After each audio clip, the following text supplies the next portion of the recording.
अस्सलामु अलैकुम my YouTube family. उम्मीद करती हूँ नावल हम कहाँ के सच्चे हैं आपको पसंद आ रहा होगा। हम कहाँ के सच्चे थे। 6 बजे की फ्लाइट से तुम मेरे साथ कराची जा रही हो। मैं इससे इत्तला देकर वॉशरूम में चला गया। 20 मिनट में नहाने के बाद मैं कपड़े पहनकर तैयार हो चुका था। ड्राइंग रूम में आकर मैंने एक बैग में अपनी चीजें रखी और कमरे में आ गया। वो इसी तरह कारपेट पर बैठी हुई थी। सिर्फ मुंह धोआओ और अपना बैग लेकर बाहर आ जाओ। मैं इसे हदायत देकर बाहर आ गया। मुलाजिम को उठाकर मैंने अपने जाने की इत्तला दी थी और इसे कहा था कि वो हमें गाड़ी पर एयरपोर्ट छोड़ आए। वो बेहद हैरान था मगर इसने कुछ पूछने की हिम्मत नहीं की थी। वो मेरा बैग गाड़ी में रख रहा था जब वो बाहर आई थी। मुलाजिम ने इसका बैग पकड़ना चाहा मगर मैंने इसे रोक दिया। ये खुद रख लेगी। मेहरीन ने गाड़ी में अपना बैग रख दिया। फिर मुलाजिम हमें एयरपोर्ट छोड़ आया था। कराची पहुंचने के बाद मैं इसे घर छोड़ने के बाद सीधा ऑफिस चला आया था। शाम को जब मैं घर वापस पहुंचा तो अम्मी का फोन आया था। वो सुबह से बार बार फोन कर रही थी मगर ऑफिस में मैंने अपने पीए को हदायत कर रखी थी कि वो लाहौर की कोई भी कॉल मेरे फोन से कनेक्ट ना करें। ये क्या हरकत की है तुमने? किसी के सामने मुझे नजरें उठाने के काबिल नहीं रखा। इस तरह इसे लेकर कराची चले गए हो। तुम्हें शर्म नहीं आई कि मैं इसकी माँ को क्या मुंह दिखाऊंगी? इसमें शर्मिंदगी वाली कोई बात नहीं है। मैं अपनी बीवी को लेकर यहाँ आया हूँ। वैसे भी वलीमा की कोई दावत मैंने अरेंज नहीं की थी और जहाँ तक मेरी इनकी अम्मी की बात है तो आप इनसे कह दीजिएगा कि अब वो अपनी बेटी को भूल जाएं। अब मेहरीन कभी इनसे नहीं मिलेगी। आपने जब कराची आना हो तो आप मुझे फोन कर दीजिएगा। मैं टिकट का बंदोबस्त कर दूंगा। वैसे परसों की एक फ्लाइट का टिकट मुलाजिम को देकर आया था। वो इसने आपको दे ही दी होगी। बाकी सब कुछ ठीक है। मेहरीन भी यहाँ पर बहुत खुश है और मैं भी। खुदा हाफिज। मैंने फोन बंद कर दिया और फिर रिसीवर उठाकर नीचे रख दिया। इस घर में मुलाजिम हैं और रहेंगे भी मगर इनमें से कोई भी मुलाजिम तुम्हारे लिए नहीं है। तुम कभी अपना कोई काम इनसे नहीं करवाओगी बल्कि तुम अपना हर काम खुद करोगी। अपने लिए खाना तुम अलग से बनाओगी। तुम्हारे इस्तेमाल के बर्तन भी अलग होंगे। तुम मेरी किसी चीज को मेरी इजाजत के बगैर हाथ नहीं लगाओगी, चाहे वो कार्नस पर पड़ा हुआ क्रिस्टल बाउल ही क्यों ना हो। मैं कभी भी तुम्हें कोई रुपए नहीं दूंगा। जिंदा रहने के लिए खाने की जरूरत होती है, वो तुम्हें मिल जाएगा। बाकी चीजें बहुत गैर अहम हैं।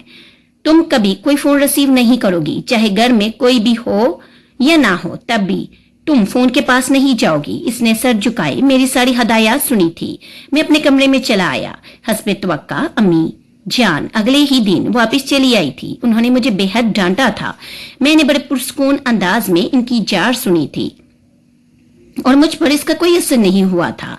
मैं अब भी अपनी बात पर कायम था कि मैं अब मेहरीन को किसी से भी मिलने नहीं दूंगा, चाहे वो कोई भी हो। मैंने इन्हें मेहरीन पर आयद की जाने वाली पाबंदियों के बारे में भी बता दिया था।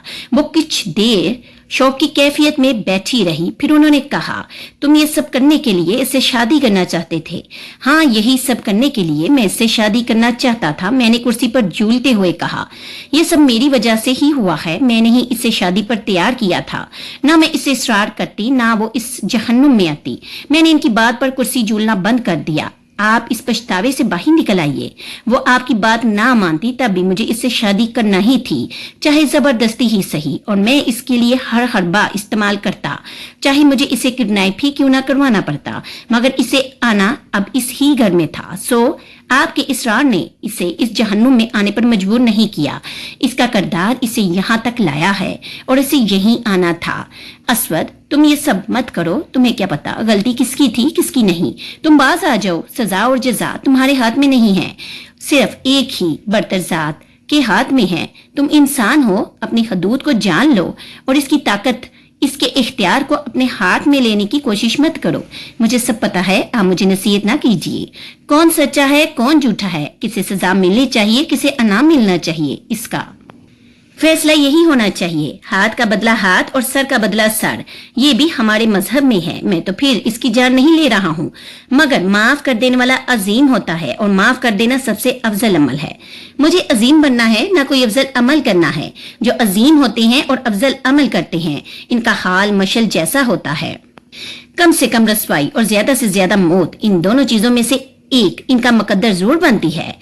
मुझे ये बेकार की नसीहतें मत कीजिए। मैंने एक बार फिर कुर्सी को जलाना शुरू कर दिया था। कुछ लम्हे खामोश रहने के बाद अम्मी ने मुझसे कहा था, तुम ये सब करने की बजाय इसे तलाक दे दो। मैं इनकी बात पर बेख्तियार हंसा था। तलाक भी दे दूंगा, ये काम भी करूंगा, मगर अभी नहीं, 20 साल बाद, जब कोई इस पर दूसरी निगाह नहीं डालेगा, जब वो दोबारा अपना घर आबाद करने की काबिल नहीं होगी, तब मैं इसे खाली हाथ धक्के देकर अपने घर से निकाल दूंगा और इसे कहूंगा कि जाओ अब दोबारा से अपने लिए कोई ठिकाना तलाश करो, ढूंढो अब दुनिया में तुम्हारे लिए क्या है। अगर कुछ नहीं मिलता तो फिर तुम भी मशल की तरह मर जाओ। असवद, मैं इसे तुमसे खला दिलवा दूंगी, मैं इसे तुम्हारे साथ नहीं रहने दूंगी। अम्मी, क्या वो मुझसे खला ले सकती है? क्या इस काबिल है वो? ले जाइएगा कभी अदालत में इसे अपना पूरा शौक करने के लिए, फिर देखिएगा कितने साल वो इन अदालतों के चक्कर काटती है। और मैं जो इस पर ऐसे इल्जाम लगाऊंगा कि दुनिया तो क्या, वो खुद अपना चेहरा देखने के काबिल भी नहीं रहेगी। मैं अदालत में एक छोड़ 100 ऐसे गवाह पेश कर दूंगा जो इससे अपने ताल्लुकात का दावा करेंगे, वो भी तमाम सबूतों के साथ। फिर आप क्या करेंगी? और वो क्या करेगी? और मैं अदालत से दरख्वास्त करूंगा कि इन सब बातों के बावजूद एक अच्छे शोहर की तरह मैं इस बदकार बीवी को भी अपने घर में आबाद करना चाहता हूँ। सब मेरी अजमत के गुण गाते हुए इसे वापस मेरे ही घर भेज देंगे। और बिलफर्ज अगर वो खुला लेने में कामयाब हो भी जाती है तो भी तेजाब की एक बोतल इसे इस काबिल नहीं छोड़ेगी कि वो दोबारा कभी अपना घर बसाने का सोच भी सके। फिर आप भी इसकी मदद नहीं कर पाएंगी, चाहे जितना भी चाहें। तो अम्मी, मान लीजिए कि वो सबसे ज्यादा महफूज और खुश यही रहेगी इस चार दीवारी के अंदर, और इसे यही रहना है, चाहे आपको पसंद आए या नहीं आए, चाहे वो ऐसा चाहे या नहीं। अम्मी खौफ के आलम में मुझे देखती रही। तुम ऐसे तो नहीं थे असवद, तुम तो कभी भी ऐसे नहीं थे। हाँ, ऐसा नहीं था, मगर अब हो गया हूँ। मैं वहां से उठकर बाहर आ गया था। फिर सब कुछ वैसा ही होने लगा था जैसा मैं चाहता था। वो बिल्कुल मेरी हदायत के मुताबिक चलती थी। इसे हर हाल में सुबह 4 बजे उठ जाना होता था और रात को 12 बजे से पहले वो नहीं सो सकती थी, चाहे वो अपने सब काम निपटा चुकी हो। तब भी ये मेरी हदायत थी। वो सिर्फ घर के अंदर फिर सकती थी, छत पर, लॉन में या पोर्च में निकलने की इजाजत इससे नहीं थी। वो सिर्फ सुबह या रात के वक्त खाना खा सकती थी, और वो भी सिर्फ दाल या सब्जी। इसके अलावा इसे कुछ नहीं दिया जाता था। अम्मी इसे देखकर बाज दफा रोने लगती थी और मुझे बद्दुआएं देना शुरू हो जाती थी या खुद को कोसने लगती थी, मगर मुझे अब इन चीजों से फर्क नहीं पड़ता था। वो तो जिंदा थी और मशल, वो तो मर गई थी। फिर भी इन्हें महरीन का ज्यादा ख्याल था, मशल का नहीं। दिन गुजरने लगे थे। अम्मी भी आहिस्ता आहिस्ता नॉर्मल होती चली गई थी, या कम से कम मुझे नॉर्मल लगने लगी थी। महरीन ने भी शायद अपनी सजा को कबूल कर लिया था। वो किसी शिकवे या शिकायत के बगैर मेरी हर हदायत पर अमल करती थी। इसे और करना भी क्या था। बस दफा मेरा दिल चाहता वो रोए, गिर कर आए, मुझसे फरियाद करे, मुझसे माफिया मांगे, मुझसे भीख मांगे, माफी की भीख मांगे, और मैं इसकी बेबसी पर कह के लगाऊं। और फिर ऐसा मौका मुझे मिल ही गया था। एक दिन मैं रात को स्टडी में काम कर रहा था जब वो मेरे पास आई। मुझे आपसे बात करनी है, इसने स्टडी के पास खड़े होकर कहा था। करो, मेरे फाइनल ईयर के पेपर्स शुरू होने वाले हैं अगले हफ्ते से। मैं पेपर्स देने के लिए लाहौर जाना चाहती हूँ। मैंने इसकी बात के खत्म होने पर नजर उठाकर इसे देखा। तुम नहीं जाओगी? इसके चेहरे का रंग मेरी बात पर यकदम बदल गया था। प्लीज मुझे जाने दीजिए, मैंने 2 साल मेहनत की है, मेरी मेहनत जाया हो जाएगी। प्लीज मुझे इम्तिहान देने दीजिए। पहली दफा इसका लहजा इल्तिजाइया था। मशल ने भी तो बहुत मेहनत की होगी, मगर वो ये इम्तिहान नहीं दे रही है, और जब वो ये इम्तिहान नहीं दे रही है तो तुम भी ये इम्तिहान नहीं दोगी। मैं कभी आपसे कुछ नहीं मांगूंगी, कभी भी कोई शिकायत नहीं करूंगी आपसे। बस सिर्फ मेरी ये बात मान लीजिए, मुझे पेपर देने दीजिए। 1 बार नहीं 100 बार। मैं कभी भी तुम्हारी कोई बात नहीं मानूंगा, ना आज, ना आइंदा, और ना कभी। वो चंद लम्हे खामोशी से मुझे देखती रही और फिर यकदम रोने लगी। आप मुझे ऐसे जुर्म की सजा दे रहे हैं जो मैंने किया ही नहीं। मेरे लिए मेरी तालीम क्या है आप नहीं जानते। मेरे लिए मशल क्या थी तुम तो जानती थी। फिर तुमने इसे और मुझे किस चीज की सजा दी थी? तालीम तो कोई ऐसी शय नहीं है जिसके बगैर न रहा जा सके। अगर मैं मशल के बगैर रह सकता हूँ तो तुम भी तालीम के बगैर रह सकती हो। वो मेरी बात पर रोते हुए स्टडी से चली गई थी और मुझे बहुत सुकून मिला था। मुझे इसके आंसुओं से यूं लगा था जैसे मेरे अंदर की बढ़ती हुई आग कुछ मदम हो गई है। फिर अम्मी ने मुझे मजबूर करने की कोशिश की थी कि मैं इसे इम्तिहान देने के लिए लाहौर जाने दूं, मगर वो बात मैं कैसे मान सकता था जिससे इसे कोई रिलीफ मिलता हो। सो मैंने अम्मी की सारी मिन्नत समाजत को भी नजरअंदाज कर दिया। वक्त आहिस्ता आहिस्ता गुजरता जा रहा था। हमारी शादी को 1 साल होने वाला था। अब अगर कोई महरीन को देखता तो शायद इसे पहचानने में बहुत देर लगाता। वो पहले से बहुत बदल चुकी थी, मलक जैसे, लबास में मलबूस बिखरे बालों के साथ वो हर वक्त किसी न किसी काम में लगी रहती थी। इसकी गंदगी रंगत अब जर्दी माइल हो चुकी थी। वो पहले से बहुत कमजोर हो चुकी थी। बाज दफा मैं इसे गौर से देखता था। मैं देखना चाहता था कि वो ये सब कब तक बर्दाश्त करती है, कब इसकी हिम्मत जवाब दे जाएगी और कब वो कहेगी कि अब वो इस घर में नहीं गुजारा कर सकती। मगर अजीब बात थी कि वो ऐसा नहीं कह रही थी। इसके चेहरे से पता ही नहीं लगता था कि इसके पास कुछ है या नहीं है। हमारी शादी को 1.5 साल गुजर गया था जब एक दिन एक हादसे में मेहरीन की अम्मी के मरने की इत्तला मिली। मैंने अम्मी से कहा था, आप जाना चाहती हैं तो जाए, मगर मेहरीन नहीं जाएगी। मैं चाहता था कि मेहरीन रोए, चिल्लाए, मुझसे जाने के लिए इल्तिजाई करे, तब मैं इसे जाने दूंगा, मगर इसने ऐसा कुछ भी नहीं किया। अम्मी मुझसे लड़ती रही थी, मुझे बद्दुआएं देती रही थी, इसे साथ ले जाने के लिए इसरार करती रही थी, मगर वो बिल्कुल चुप थी। इसने अम्मी से कहा था, खाला आप इसरार न कीजिए, मुझे कहीं नहीं जाना, ये सब मेरी सजा है, मुझे बर्दाश्त करना है। आखिर मैंने मशल को मारा था तो तुम्हें एहसास होना शुरू हो गया है कि तुमने मशल को मारा था। मैंने सोचा अम्मी अकेली लाहौर चली गई थी। वहां से नानी अम्मी ने फोन करके मुझे कहा था कि मैं इसे भेज दूं। सब चाहते हैं कि एक बार वो अपनी माँ का चेहरा देख ले, फिर ही इन्हें दफन किया जाए, मगर मैंने इसे नहीं जाने दिया। इसने मुझे कहा भी नहीं, फिर मैं इस पर इतनी सखावत क्यों दिखाता। अम्मी खाला के 10वीं के बाद वापस कराची आई थी और कितनी ही देर वो इससे लिपट कर रोती रही, मगर इसकी आंखों में आंसू नहीं आए। वो इन्हें चुप करवाती रही, जैसे मरने वाली से सिर्फ अम्मी का ताल्लुक था, इसका नहीं। खाला के मरने के बाद अम्मी ने मुझसे बात करना छोड़ दिया था। इन्हें अगर मुझसे कोई काम होता तब भी वो मेरे बजाय मुलाजिम को कहती। मेरी किसी बात का जवाब नहीं दिया करती थी वो, और मुझे अब इसकी ज्यादा परवाह भी नहीं थी। एक बार मैंने इनकी परवाह की थी और तब मशल जिंदगी हार गई थी। अब किस चीज से महरूम होता मैं।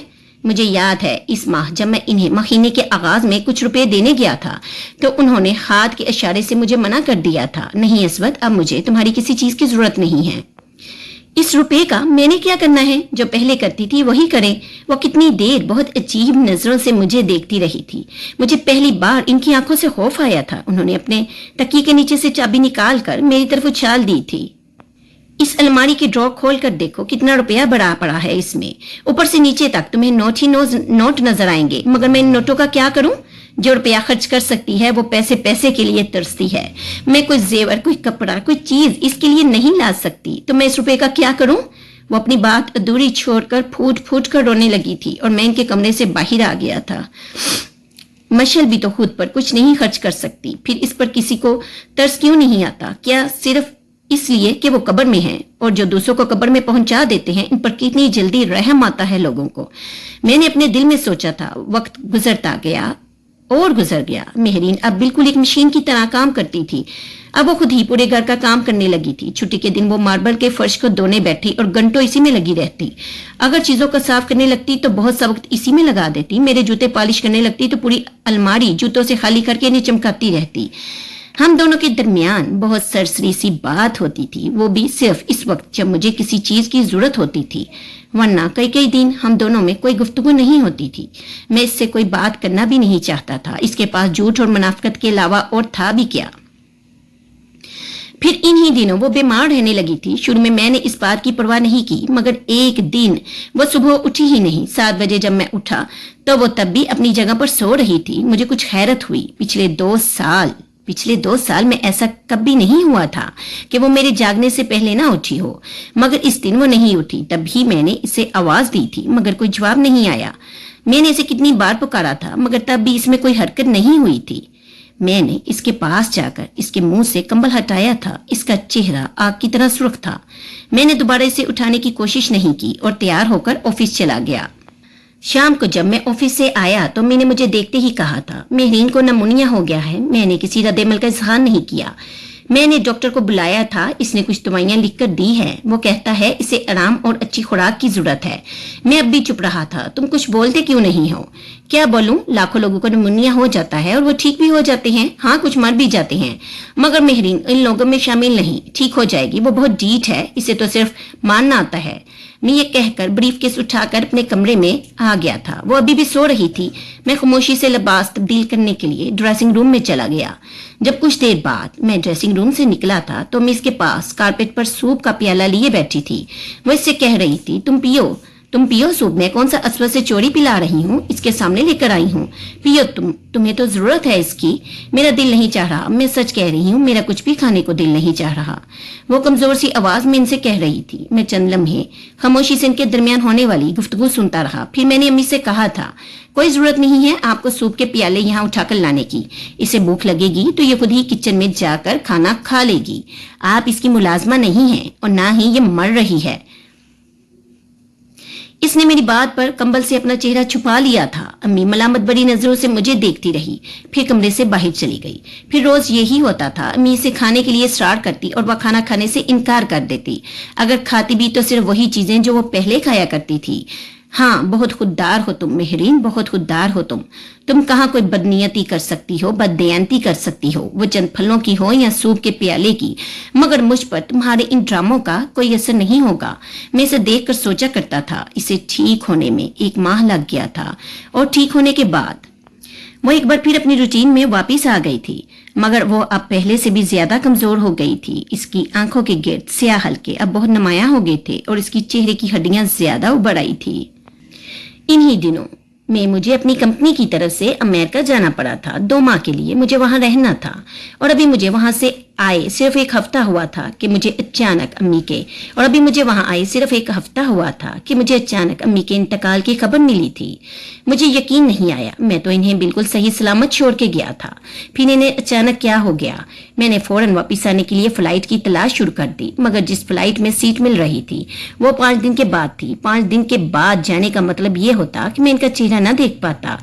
मैंने दूसरे दिन की फ्लाइट में सीट हासिल करने के लिए बेइंतहा कोशिश की, मगर मैं नाकाम रहा था। फोन पर रोते हुए मैंने बड़े मामू को अम्मी को दफनाने की इजाजत दे दी थी। वो इस रात जब मैं अम्मी को याद करते फूट फूट कर रो रहा था तो मुझे याद आया कि मैंने मेहरीन को भी इसकी माँ का चेहरा देखने नहीं दिया था। और जब मैंने मेहरीन को भी इसकी माँ का चेहरा देखने नहीं दिया था और जब मैं इसे लाहौर जाने की इजाजत नहीं दे रहा था तो अम्मी ने रोते हुए मुझे कहा था, कल को जब मैं मर जाऊंगी तो फिर खुदा तुम्हें मेरा भी चेहरा नहीं देखने देगा। ये क्यों बोल रहे हो अस्वद, इतना जुल्म मत करो कि तुम्हारे साथ साथ मेरी भी बख्शिश ना हो। और मैं इनकी बात याद आने पर एकदम साकित हो गया था। हाँ, वाकई इनकी बात सच साबित हो गई थी। मैं भी इनका चेहरा नहीं देख पाया था। 5 दिन के बाद जब मैं कराची आया था तो घर में एक अजीब सी वीरानी थी। नानी अम्मा और मामू अभी यहाँ थे, मगर फिर भी लगता था जैसे घर में कोई नहीं है। अम्मी के 10वीं तक सब लोग यहीं थे, फिर सब वापस चले गए थे। मशल की अम्मी की मौत पर आई थी। उन्होंने मुझसे ताज़ियत की थी और मुझे दिलासा भी दिया था, लेकिन मेहरीन से उन्होंने कोई बात नहीं की थी। फिर जितने दिन वो यहाँ रही, मेहरीन और वो दोनों एक दूसरे को नजरअंदाज करती रही, मगर अकबर मामू मेहरीन के साथ नॉर्मल तरीके से मिले थे। मुझे लगा था जैसे इन्हें माजी बोल चुका था, वरना वो कैसे मेहरीन से इस तरह बात कर सकते थे, इस तरह मिल सकते थे। 10वीं के बाद एक दिन मैं अम्मी के कमरे में गया। मैंने अम्मी की अलमारी खोली थी और वहां रखे हुए कागजात देखने लगा। इसमें लाहौर के घर और जमीनों के कागजात थे और मैं इन कागजात को देखकर ठिठक गया था। उन्होंने वो घर और जमीनें मेहरीन के नाम कर दी थी। अपना एक अकाउंट भी उन्होंने इसके नाम ट्रांसफर कर दिया था। लाहौर में मौजूद प्लाट उन्होंने मेरे नाम कर दिए थे और बाकी सारे अकाउंट्स और लॉकर्स भी उन्होंने मेरे नाम छोड़े थे। मैं खामोशी से कागजात देखता रहा और फिर मेरे हाथ एक लिफाफा आया था। मैंने इसे खोल लिया। वो खत मेरे नाम ही था। मैं भीगी आंखों से इसे पढ़ने लगा। मेरे प्यारे बेटे अस्वद अली, ये खत जब तुम्हें मिलेगा तब मैं जिंदा नहीं रहूंगी। पिछले कुछ अरसे से मुझे लग रहा है जैसे अब मेरी जिंदगी के दिन बहुत थोड़े रह गए हैं। दिल में आया कि पता नहीं आखिरी वक्त में तुमसे बात भी कर सकूंगी या नहीं, इसलिए सोचा कि तुम्हारे नाम एक खत ही लिख दूं। शायद जो बात मेरी जबान तुम्हें नहीं समझा सकी, मेरी तहरीर तुम्हें समझा दे। मुझे अब मौत से खौफ नहीं रहा, बल्कि इसका तस्वुर करके मुझे अजीब सा सुकून मिलता है। जो जिंदगी मैं गुजार रही हूँ, इससे ज्यादा मौत बेहतर है। जिंदा रहकर मुझे क्या देखना है? मेहरीन को जिसकी जिंदगी मैंने तबाह कर दी, या तुमको जो अपनी जिंदगी खुद बर्बाद कर रहा है? अस्वद, तुम तो आला ज़र्फ थे, बहुत बड़े दिल के मालिक थे। तुम तो लोगों को माफ कर दिया करते थे, पर अब तुम्हें क्या हो गया है? मैंने तो तुम्हें बदला लेना कभी भी नहीं सिखाया, तो ये सब तुमने कहां से सीख लिया? ये बुग्स, ये तंगदिली और ये बदला लेने का जज्बा, ये सब तुमने कहां से आ गया है? ये मेरी तरबियत तो नहीं थी। जानती हूं मैंने तुम्हें भी बहुत तकलीफ पहुंचाई है, पर इस एक गलती की इतनी बड़ी सजा मुझे मिलेगी ये मुझे पता नहीं था। मैं पछता रही हूँ, बहुत पछता रही हूँ, मगर मैं नहीं चाहती कि पछतावे तुम्हारा मुकद्दर भी बने। मेहरीन को माफ कर दो, वो इतनी सजा की मुस्तहिक नहीं है। मशल तो मर चुकी है और वो कभी वापस नहीं आएगी। जो जिंदा है तुम इसे मारोगे और इसे माफ कर दो, इसे मत मारो। ये तुमसे मेरा आखिरी मुतालबा है। अगर ये पूरा कर दोगे तो जिंदगी में नहीं मगर मरने के बाद मुझे सुकून महसूस होगा। उम्मीद करती हूँ तुम अपनी माँ की ये आखिरी ख्वाहिश जरूर पूरी करोगे। खुदा तुम्हें हमेशा अपने हिफ्ज़ व ईमान में रखे। तुम्हारी माँ। पता नहीं मैंने कितनी बार इस खत को पढ़ा और कितनी ही देर में वहां बैठा रहा। फिर अम्मी की अलमारी बंद करने के बाद मैं कागजात लेकर अपने कमरे में आ गया। मुलाजिम को मैंने मेहरीन को भेजने के लिए कहा। वो थोड़ी देर बाद आई और सवालिया नजरों से मुझे देखने लगी। मैंने कागज इसकी तरफ बढ़ा दिए। ये क्या है? इसने इन्हें पकड़ कर कहा था। अम्मी ने लाहौर वाला घर और जमीनें तुम्हारे नाम कर दी थी। ये इसके कागजात हैं, मगर मुझे इसकी जरूरत नहीं है। बहरहाल ये तुम्हारे हैं, चाहे तुम्हें इनकी जरूरत थी या नहीं है। मैंने इन पेपर्स को टेबल पर फेंकते हुए कहा। वो खामोश रही। बैठ जाओ, मैंने इसे कहा। वो हैरानगी से मुझे देखती रही, फिर सोफे पर बैठ गई। जब मैंने तुमसे शादी की थी तो मैंने फैसला किया था कि सारी जिंदगी मैं तुम्हें सुकून नहीं दूंगा, तुम्हें कुछ भी नहीं दूंगा, लेकिन मेरी माँ की आखिरी ख्वाहिश है ये कि मैं तुम्हें माफ कर दूं। सो मेहरीन, मैं तुम्हें माफ करता हूँ, हालांकि ये मेरे लिए बहुत मुश्किल है। मेरे दिल में तुम्हारे लिए नफरत के अलावा और कुछ भी नहीं है। फिर भी मैं तुम्हें माफ करता हूँ। जो पाबंदियां मैंने तुम पर लगाई थी वो आज से हटा रहा हूँ। अब तुम्हें हक दे रहा हूँ कि तुम जो चाहे करो, जैसे चाहे वैसे रहो, जब से जिससे चाहो मिलो। वो बेतासुर चेहरे के साथ मुझे देखती रही। फिर उसने कहा, लेकिन मुझे माफी नहीं चाहिए। मैं जैसी रह रही हूँ मैं खुश हूँ। मैं ऐसे ही रहना चाहती हूँ। अब मुझे किसी चीज की जरूरत नहीं है। ये सजा मेरे लिए ठीक है, बल्कि बहुत मुनासिब है। अब मुझे कोई शिकवा नहीं है। मैं कुछ देर इसका चेहरा देखता रहा। मैंने कहा ना, तुम जैसे चाहो रह सकती हो, तुम आजाद हो। वो मेरी बात खत्म होने पर उठकर कमरे से चली गई थी। मशल ठीक कहती थी। मैं कहाँ बहादुर हूँ, मैं तो बहुत बुज़दिल हूँ। जो भी कहता हूँ वो नहीं कर पाता। एक बार मैंने अम्मी की आखिरी ख्वाहिश को मशल की आखिरी ख्वाहिश पर तरजीह दी थी और मैं फिर भी कहता था कि मुझे मशल से मोहब्बत है। मेहरीन ने अपनी रूटीन नहीं बदली थी। वो इसी तरह रहती थी जैसे वो पहले रहती थी। पहले की तरह वो अपना खाना अलग पकाती थी, इन्हीं कपड़ों में मलबूस रहती थी जो वो पहले पहनती थी। इसी तरह कारपेट पर सोया करती थी। वैसे ही सारा दिन घर का काम किया करती रहती थी और अगर किसी जगह बैठ जाती तो कई कई घंटे वहीं बैठी रहती। मैंने इसकी किसी हरकत पर इतराज नहीं किया था। मैं अब ऐसा करना ही नहीं चाहता था। फिर 2.5 सालों में पहली बार मैंने इसे जेब खर्च के लिए कुछ रकम देने की कोशिश की थी, लेकिन मुझे इन रुपयों की जरूरत नहीं है। पता नहीं वो रुपये को देखकर क्यों खौफजदा हो गई थी। जब जरूरत पड़े तब इन्हें खर्च कर लेना। मैंने रुपए इसके हाथ में थमा दिए थे। वो अजीब सी नजरों से इन्हें देखती रही। फिर वो कितनी देर इन्हें मुट्ठी में लेकर सोफे पर बैठी रही। इस रात मैं स्टडी में बैठा कुछ फाइलें देख रहा था जब अचानक मुझे कॉफी की तलब होने लगी थी। मुलाजिम 2 घंटे पहले मुझे कॉफी देकर गया था और आमतौर पर मैं रात को कॉफी का सिर्फ 1 कप ही पिया करता था, मगर इस रात मुझे बहुत काम करना था, इसलिए मैं कॉफी बनाने के लिए खुद किचन में चला गया। मुलाजिम इस वक्त अपने क्वार्टर्स में जा चुके थे। किचन की लाइट ऑन थी। मुझे याद आया कि मेहरीन इस वक्त किचन में होगी। वो रात को किचन खुद साफ करने के बाद ही कमरे में जाया करती थी। मैंने सोचा कि मैं इसे कॉफी बनाने के लिए कह दूं। मैं किचन में दाखिल हुआ तो पहली नजर में वो मुझे वहां नजर नहीं आई, मगर गर्दन घुमाने पर वो मुझे नजर आ गई थी। डाइनिंग टेबल के दूसरी तरफ वो दीवार से टेक लगाई जमीन पर बैठी हुई थी। मैं दबे कदमों से इसकी तरफ गया था। वो कुछ बोलते बोलते फर्श पर उंगली से कुछ लिख रही थी। लिखते लिखते रुक कर वो दूसरे हाथ से जैसे अपनी लिखी हुई तहरीर को मिटा रही थी। कभी वो लिखते लिखते रुक कर अपने दाएं जानब देख कर यूं बात करने लगती जैसे वहां इसके पास कोई बैठा हो। फिर बात करते करते वो मुस्कुराती और खिलखिलाकर हंस पड़ती। मैं इसकी बातें समझ नहीं पा रहा था कि वो क्या कह रही थी। वो मध्यम आवाज में बात कर रही थी। मैं बहुत देर तक वहीं खड़ा रहा, मगर इसे एहसास नहीं हुआ कि मैं इसके पास खड़ा हूं। वो इसी तरह फर्श पर लिखती मिटाती दाएं जानब देखकर बातें करती रही। मैं बेयकीनी के आलम में वहां खड़ा इसे देखता रहा। और फिर मैंने इसे आवाज दी थी। पहली आवाज पर वो मेरी तरफ मुतवज्जा नहीं हुई थी, मगर दूसरी आवाज पर वो यकदम हड़बड़ा गई थी। इसने नजर उठाकर मुझे देखा था और फिर फक चेहरे के साथ खड़ी हो गई थी। मुझे फौरी तौर पर कुछ समझ में नहीं आया कि मैं इसे क्या कहूं, इससे क्या पूछूं। मुझे कॉफी चाहिए। कुछ देर इसे देखते रहने के बाद मैंने इसे कहा था। वो सर खलाकर खामोशी से कुकिंग रेंज की तरफ बढ़ गई। मुझे हैरत हुई थी, वो पानी बॉयल करने के लिए कॉफी मेकर की तरफ नहीं गई थी। मैं वहीं खड़ा बाजू लपेटे इसे देखता रहा। वो कुछ देर मैंने खेज अंदाज में कुकिंग रेंज को ऑन ऑफ करती रही और फिर वो मुड़कर मुझे देखने लगी। इसकी आंखों में अजीब सी वहशत थी। मुझे कॉफी चाहिए, इस बार मैंने बुलंद आवाज में कहा था। इस बार वो सर हिलाकर कॉफी मेकर की तरफ ही गई थी।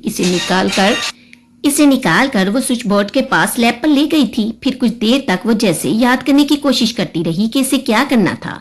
फिर वो सिंक के पास लगे फिल्टर से पानी लेने की बजाय फ्रिज के पास गई थी और वहीं से इसने पानी की बोतल निकाल ली थी। फिर इसने इस बोतल से कॉफी मेकर में पानी उंडेला था। इसने कॉफी मेकर को पानी से तकरीबन भर दिया था। फिर इसने कॉफी का जार और एक कप लाकर डाइनिंग टेबल पर रख दिया था, मगर इसने कॉफी मेकर को ऑन नहीं किया था और इसके पास खड़ी रही थी। मेहरीन, तुमने कॉफी मेकर का स्विच ऑन नहीं किया? इसने मेरी हदायत पर फौरन स्विच बोर्ड पर लगा स्विच ऑन कर दिया था। ये देखे बगैर कि इसने कॉफी मेकर का प्लग भी अभी तक सॉकेट में नहीं लगाया था। रहने दो, मुझे कॉफी नहीं चाहिए, मैं इसे ये कहकर किचन से वापस आ गया था। वो गायब दिमागी की हालत में थी और ऐसा मैंने पहली बार देखा था। स्टडी में आकर मैं काफी देर तक परेशानी के आलम में बैठा रहा। मेरी समझ में नहीं आ रहा था कि मैं क्या करूं। मेरे जहन से फाइलें निकल चुकी थी। काफी देर तक स्टडी में बैठे रहने के बाद जब मैं कमरे में आया तो वो सो चुकी थी। मैं भी खामोशी से बेड पर लेट कर सोने की कोशिश करने लगा। वो सुबह बिल्कुल नॉर्मल थी। मैं इसकी हर हरकत को बड़े गौर से देखता रहा। वो इसी तरह काम कर रही थी जिस तरह पहले किया करती थी। मैं काफी मुतमिन होकर ऑफिस गया था। शायद वो एक वक्ती कैफियत थी। मैंने खुद को तसल्ली दी थी, मगर वो वक्ती कैफियत नहीं थी। वो जब भी अकेली होती थी वो खुद से बातें करना शुरू कर देती थी, या अगर खामोश बैठी होती तो कई कई घंटे वो एक ही चीज पर नजर जमाई बैठी रहती। फिर एकदम इसे चीजें बोलने लगी थी। वो सामने रखी हुई चीज को भी तलाश नहीं कर पाती थी और इसे कोने खुदरों में ढूंढती रहती थी। मेरी परेशानी में दिन ब दिन इजाफा होता जा रहा था। इसे माफ कर देने से पहले अगर इसका यह हाल होता तो मैं बहुत खुश होता, बहुत सुकून महसूस करता, मगर क्योंकि मुझे यही मकाफाते अमल था। मगर अब इसे इस हालत में देखकर मुझे खुशी नहीं हो रही थी। मैं अब इसे मसरूफ रखने के लिए किसी न किसी बहाने से मुखातिब करता रहता था ताकि इसका जहन मसरूफ रहे। फिर एक दिन मैं इसके लिए कुछ कपड़े लेकर आया था और मैंने इसे कहा था कि वह इनमें से कोई लिबास पहन ले। इसने खामोशी से मेरे हुक्म की तामील की थी और एक लिबास बदल कर आ गई। 2.5 साल बाद पहली बार इसने कोई नया लिबास पहना था। फिर मुझे इसे कुछ कहने की जरूरत ही पेश नहीं आई थी। वो पता नहीं कहां से कुछ जेवर निकाल लाई थी और ड्रेसिंग टेबल के सामने बैठकर इन्हें पहनने लगी थी। इन्हें पहनने के बाद वो ब्रश से बाल सुलझाने लगी थी, एकदम जैसे वो कमरे में मेरी मौजूदगी से बेखबर बेनियास हो गई थी। वो बस बालों में ब्रश करते हुए आईने में अपने अक्स को देखी जा रही थी। फिर पता नहीं क्या सोचकर इसने बारी बारी वो जेवरात उतार दिए थे और ड्रेसिंग टेबल के सामने से उठकर खड़ी हुई। मैंने इसे कहा था, इन्हें क्यों उतार दिया, पहने रखो। इसने एक नजर जेवरात को देखा और फिर मेरी तरफ देख कर कहा, जेवरात तो सिर्फ मशल को अच्छे लगते थे। किसी ने मेरे सीने में खंजर गाड़ दिया था और मैं तेजी से दरवाजा खोलकर कमरे से बाहर निकल आया था। मशल को तो सब कुछ अच्छा लगता था, सब कुछ। लाउंज में आकर मैंने सोचा था इस रात मेरी कंपनी की एनुअल गेट टुगेदर हो रही थी। फंक्शन कपल्स के लिए था। पता नहीं क्या सोचकर मैंने इसे साथ चलने के लिए कह दिया था। जब वो तैयार होकर मेरे सामने आई थी तो कुछ देर के लिए मैं इसे देखकर हैरान हो गया था। वो बहुत अच्छी लग रही थी। शायद मैंने शादी की रात के बाद पहली दफा इसे मेकअप में देखा था।